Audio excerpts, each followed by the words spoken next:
Hi everyone, in this video I'm going to show you how to show followers on Facebook profile. So let's go into our Facebook mobile application here. Once you're here, you have to just open your profile. So you can just open your profile from anywhere. Once we are here, you have to click on edit profile, right? Once you click on edit profile, just go to the bottom here, right?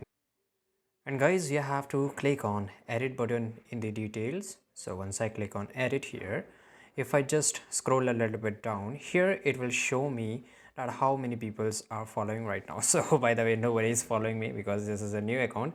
Otherwise, if somebody is following me, then it will show me here in the end, right? So it's very easy to find it. I hope you found this video very useful, and if you did, make sure to like this video, subscribe our channel, and see you guys in the next video.